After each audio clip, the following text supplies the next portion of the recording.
Bien le bonjour les uns, c'est Oz et vous êtes sur Oz Comics et aujourd'hui une petite pause café pour parler de Arline. Arline scénarisée et dessinée par Stjepan Sejic. C'est sorti il n'y a pas longtemps, courant mi-juin on va dire, chez Urban dans la collection DC Black Label. Collection reconnaissable avec son petit macaron noir ici. Collection DC Black Label. Arline, c'est quoi? C'est l'histoire d'Arline Quinzel, jeune, brillante et jolie étudiante en psychologie criminelle que vous connaissez tous, qui, afin d'étayer une thèse qu'elle a mis au point durant des années, pendant ses études, se rend à l'asile d'Arkham, afin d'y étudier les cas les plus sévères, puisqu'on parle de psychologie criminelle. Donc des cas comme Killer Croc, comme Victor Zsasz, Poison Ivy, et bien évidemment, le plus célèbre de tous et le plus détraqué, le Joker, qui s'est retrouvé ici, enfermé au sein de l'asile, à la suite d'une altercation avec Batman, qui a relativement mal tourné pour lui. Voilà. Vous l'aurez compris, cette histoire qu'est Arline, c'est une espèce d'origin story, entre guillemets, d'Harley Quinn, qui n'est pas encore Harley Quinn ici, je tiens à le préciser, c'est une histoire centrée sur Arline Quinzel et non pas Harley Quinn.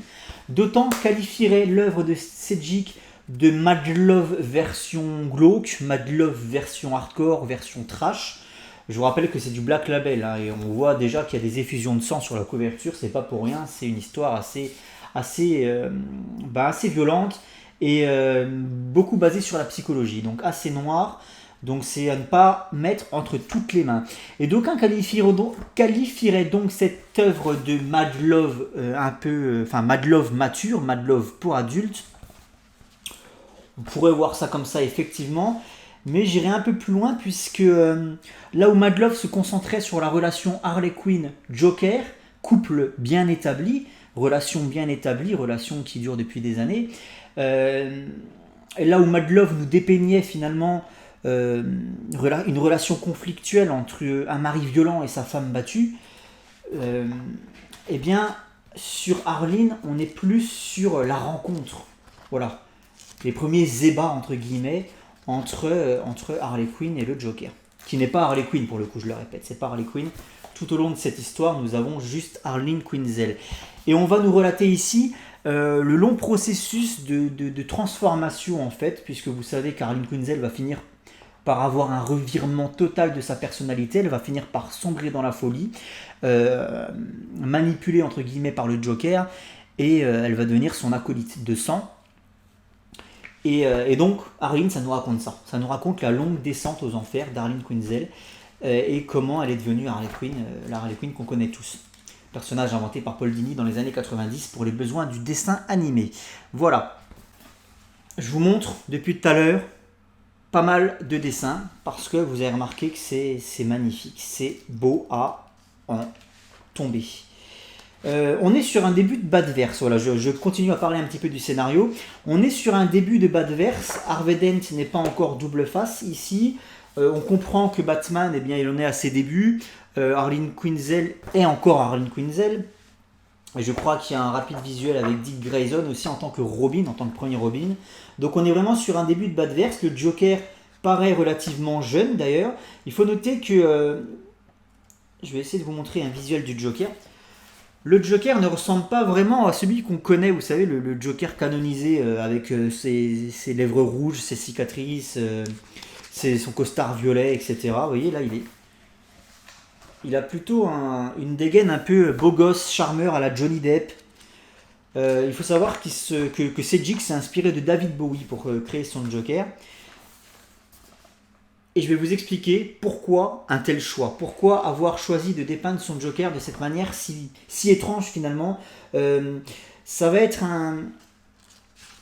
pour certains, en tout cas c'était le cas pour moi jusqu'à la fin du livre, c'était un point négatif son Joker. Parce que même si j'aime pas forcément le personnage du Joker, et ben là je me retrouvais avec un Joker beaucoup plus calme, beaucoup plus humanisé, beaucoup plus,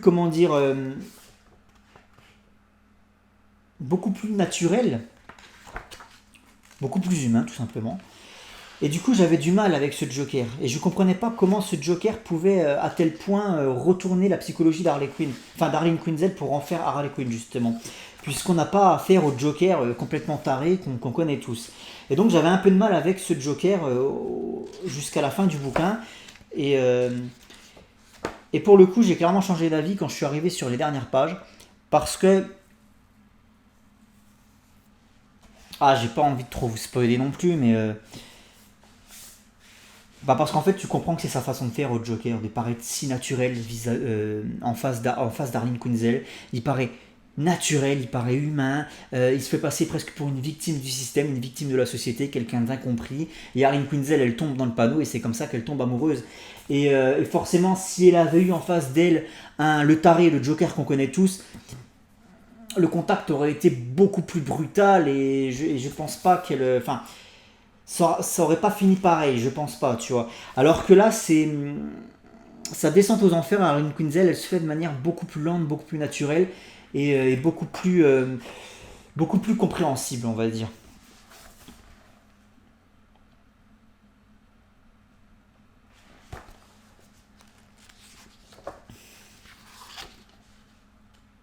En très gros, j'ai eu avec Arline ce que j'aurais voulu avoir dans White Knight. Dans White Knight, on nous présente un Joker qui est beaucoup plus humanisé, enfin qui est redevenu une personne tout à fait normale, saine de corps et d'esprit, qui se fait appeler Jack Napier et qui devient un homme politique. Et j'avais beaucoup de mal avec cette version du Joker. En fait, dans White Knight, moi, je m'attendais à ce qu'on m'explique que le Joker n'ait jamais changé de personnalité, que ce soit juste une apparence qu'il se donne et que ce soit juste une nouvelle stratégie, une nouvelle manipulation. Et à la fin du bouquin, tu comprends qu'en fait, il n'en est rien, que le Joker est devenu normal, entre guillemets, après avoir fait une overdose de médicaments, de pilules qui rendent sage, entre gros. C'est ça l'explication de White Knight de Sean Murphy. Et c'est pour ça que j'avais eu du mal avec cette lecture et que j'avais pas aimé White Knight, parce que l'explication, je la trouvais plus casardeuse. Alors que là, pour le coup, eh ben, on t'explique pourquoi le Joker il te paraît si naturel et si humain. C'est pour mieux prendre au piège Harley Quinn. Et c'est marrant, j'ai fait une allégorie avec le petit chaperon rouge, allégorie qui est faite dans ce bouquin d'ailleurs. C'est pour mieux te tromper, mon enfant. Enfin voilà. Et, euh, et du coup, ça justifie, la fin justifie les moyens, comme on dit, la fin justifie à elle seule le tempérament un peu étrange que vous pourrez souligner sur le Joker en lisant ce récit. Alors, donc ça c'était pour la partie scénaristique. À noter que Stjepan Sejic, c'est un dessinateur à la base, croate, que moi j'ai découvert sur son Aquaman Underworld, tome 3 de la saga Rebirth. Et je suis tout de suite tombé amoureux de son dessin. C'est devenu tout de suite en un seul volume, en un seul bouquin, c'est devenu mon dessinateur préféré. J'ai adoré son trait à mi-chemin entre le photoréalisme et le cartoon. C'est-à-dire qu'on est dans l'excès ni d'un côté ni de l'autre. Là où tu as des dessinateurs qui vont plus pencher pour le côté cartoon, Bruce Timm, Ed McGuinness, Darwin Cook, et d'autres dessinateurs qui vont être plus dans le photoréalisme, Alex Ross ou Jason Fabok dans un tout autre style. Mais Jason Fabok, c'est un trait qui est extrêmement détaillé, très précis, c'est une photo quoi, clairement. Là, on n'est pas aussi prononcé sur les détails, donc on a un côté cartoon, mais avec des faciès criants de vérité quand même. Hein. Je veux dire, au niveau des expressions. Et c'est ça que j'adore, c'est vraiment le mi-chemin, le compromis entre le côté dessin animé, très comic book, et quelque chose de très classe, très beau, très détaillé et presque photoréaliste. Hein. Par exemple, regardez son Hugo Strange. C'est ça, Hugo Strange. Parce qu'avec tous ces putains de Doctor Strange, moi, chez Marvel, chez DC, je sais même plus comment il s'appelle chez DC. C'est ça, c'est Hugo Strange. Enfin voilà, t'as des personnages qui sont quand même criants de vérité.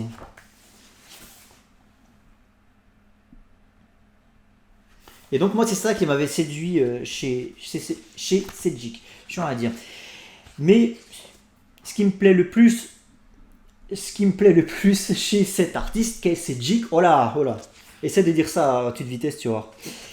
C'est surtout le découpage. Alors je vais essayer de trouver. Alors ça, je vous l'ai déjà montré, mais je vous le remonte. Voilà. La composition. On alterne de page en page, on change, on diversifie la mise en page justement. Euh, Là, il y a un gaufrier qui m'a beaucoup plu. Voilà, regarde. Le gaufrier ici. Voilà. C'est magnifique. Très honnêtement, à chaque fois que tu tournes la page, eh ben, tu te prends une gifle. Ce que je regrette par contre, c'est peut-être le manque de double splash pages.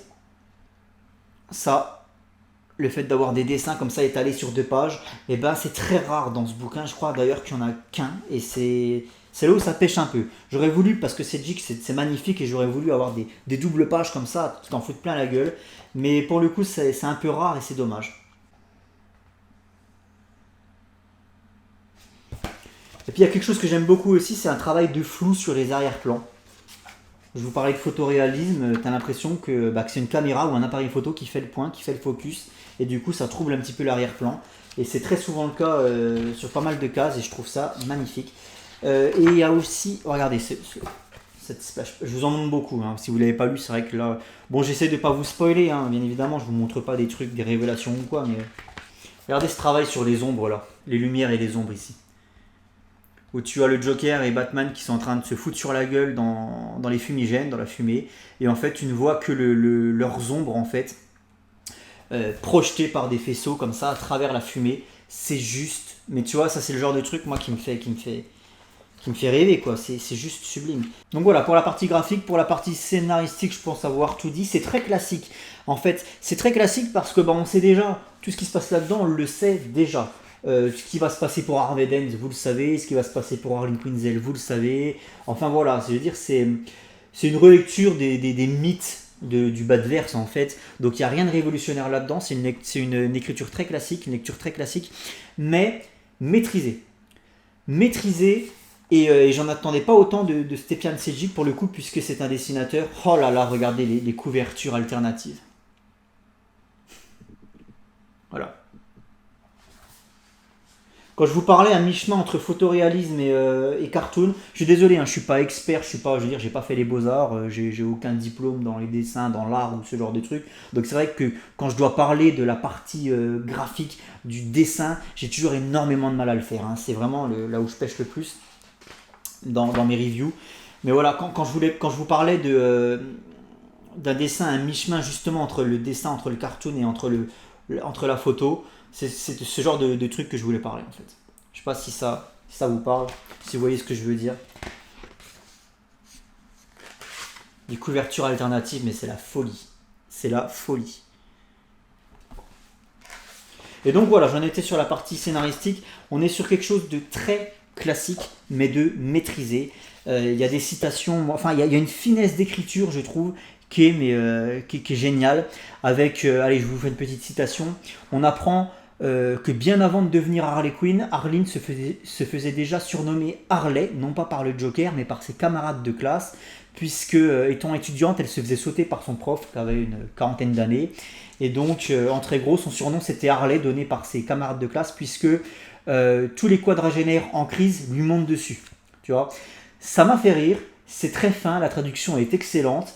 Et du coup, voilà, c'est à ce genre de... Et il y a plein de petites citations comme ça, des dialogues qui sont géniaux. Et j'attendais pas Stephan Sejic là-dessus, pour être franc avec vous. Une citation d'Harvey Dent aussi qui te dit je vis à l'ombre de Dieu, mais je ne peux plus tendre l'autre joue. Putain, c'est magnifique. Concernant la caractérisation d'Harvey Dent, quelque chose que j'ai beaucoup aimé et qui n'est pas forcément mis en avant dans toutes les œuvres qui vont parler d'Harvey Dent, c'est son côté justicier. Parce qu'en fait, c'est presque un Punisher ici, Harvey Dent. Quand il devient double face, c'est presque un Punisher. On le voit ici un petit peu, Harvey Dent. C'est presque un Punisher, un Ra's al Ghul en fait. C'est-à-dire que ça devient un terroriste, mais pour la bonne cause. En fait, il est dans l'excès. Ce qu'il veut, c'est éradiquer le crime en éradiquant les criminels. Voilà. Ça va pas chercher midi à 14h. Et en fait, voilà, quand il devient fou, quand il devient double face, eh bien, il tombe dans cet excès. C'est une espèce de Punisher. Et c'est vrai que c'est quelque chose qui n'est pas forcément mis en avant souvent quand on parle d'Harvey Dent. Par exemple, dans les jeux vidéo, Harvey Dent, c'est surtout un braqueur de banque. Même chose pour le dessin animé de Bruce Timm, qui développe beaucoup la psychologie de Dent avant la transformation, mais une fois qu'il est transformé, ça devient un simple méchant lambda, où on va pas plus s'attarder sur sa psychologie. On en parlait d'ailleurs avec le beau parleur sur le live qu'on a fait sur la chaîne il y a peu de temps. Et sur les jeux vidéo c'est le cas, sur d'autres lectures Batman, par exemple c'était l'arc avec l'introduction de Tim Drake en tant que troisième Robin, A Lonely Place of Dying, il y a une apparition d'Harvey Dent et une fois de plus son côté psychologique n'est pas extrêmement travaillé. Alors que là, pour le coup, c'est le cas. Et on s'attarde sur le fait qu'Harvey Dent est un justicier terroriste. Voilà. Et ça, j'ai adoré parce que du coup, ça permet de découvrir le personnage sous une nouvelle facette. Voilà. Je suis pas du tout fan d'Harley Quinn. Clairement, vous le savez, j'aime pas du tout ce personnage. J'ai acheté ça Day One. Alors, pas forcément le jour J de la sortie, mais j'ai acheté ça genre 2 ou 3 jours après. Pour moi, c'est un Day One parce que j'habite à une demi-heure de chez mon libraire. Et donc du coup, voilà, j'habite pas à côté, donc c'est très compliqué pour moi de me procurer une sortie jour J. Voilà, mais voilà, pour moi, 3 ou 4 jours après, c'est du day one, dans le sens où j'ai pas laissé moisir le truc 2 semaines ou un mois en rayon. Voilà. Et pourquoi je l'ai acheté aussi promptement, aussi rapidement, Arline, sachant que c'est un personnage que j'aime pas, et ben parce que Stepien Sejic, c'est un artiste que j'adore, c'est mon artiste préféré, mon dessinateur préféré. Et il n'y a pas beaucoup de choses à se mettre sous la dent chez DC venant de Sejic, à part le tome 3 d'Aquaman Rebirth, à part un épisode je crois dans Suicide Squad, qu'on voit là-dedans d'ailleurs à la toute fin, Suicide Squad Rebirth, chose que je ne lirai jamais, et puis aussi dans une autre série Rebirth, il avait fait un petit passage comme ça, enfin voilà, il n'y a pas de série complète malheureusement qui existe avec Sejic en tant que dessinateur, et donc du coup là il est parti de DC. Il est parti d'ici, il a fait ce qu'il avait à faire et puis il a foutu le camp, il est reparti sur l'indépendant. Et donc du coup, je le verrai probablement plus faire du DC. Donc c'est triste parce que c'était devenu mon dessinateur préféré. Donc c'est pour ça que j'ai acheté ce bouquin. Day One. C'est une relique pour moi. Voilà, c'est magnifique, c'est vraiment sublime. La partie graphique, elle est oufissime. Je vous en ai suffisamment montré pour que vous vous fassiez une idée. Même si vous n'êtes pas fan du personnage, achetez-le juste pour les dessins parce que putain, des comics comme ça, franchement, on lit pas 50 dans une vie. C'est waouh, c'est une œuvre d'art. Là, c'est vraiment une œuvre d'art. Après, voilà, je parle avec mon cœur et peut-être que vous, le dessin va pas vous toucher autant que moi. Et puis surtout ce traitement du Joker qui est ouf. Quelque part, le Joker, la manière dont il est traité là-dedans, j'ai envie de te dire qu'on le verrait presque par les yeux d'Harley en fait. Et elle le voit comme quelqu'un de presque normal. Et du coup, tu te dis, mais c'est pas le Joker ça. Mais oui, mais en fait, parce que tu le vois avec les yeux d'Harley. Et tu comprends mieux pourquoi elle tombe dans la folie et que ça finit en tueur né, tu sais. Natural Born Killer, référence. Je pense que ce qui a été le plus dur pour Sejic lorsqu'il a écrit ça, c'est de ne jamais tomber dans. C'est de s'efforcer à ne jamais tomber dans une espèce de complaisance malsaine ou dans la pleurnicherie. À aucun moment, Arline n'est excusée pour ce qu'elle devient en fait. C'est pas. Même le Joker, la société c'est des salauds, machin, ça marche pas comme ça là-dedans en fait. Tu vois, il n'y a rien qui. Je veux dire, c'est pas le Joker de Todd Phillips, où on cherche pas à lui trouver des excuses, ni à lui ni à elle. Et c'est ça que j'ai adoré en fait. C'est pas un récit Batman, attention, c'est-à-dire que Batman il a une présence forcément naturelle, j'ai envie de te dire, étant donné qu'on est à Gotham, il y a le Joker, donc forcément Batman il a quand même une présence, mais c'est tout, voilà. C'est un figurant là-dedans, rien de plus, donc c'est pas le héros de l'histoire, il n'y a pas vraiment de héros d'ailleurs, c'est très axé sur la psychologie des personnages, mais c'est pas de la psychologie vantarde, c'est pas de la psychologie... comment dire, inaccessible à la Grant Morrison. Là, c'est de la psychologie pour les nuls, mais écrit finement. Voilà, c'est de la psychologie pour les nuls, écrit finement. C'est précis, c'est efficace. Ça va pas chercher midi à 14h. Et 224 pages, ça coûte UB15, je crois que c'est 19 balles, si je vous dis pas de conneries. Ça les vaut, mais largement. Très beau bouquin, clairement, dans la collection DC Black Label Arline. Ciao les zincs.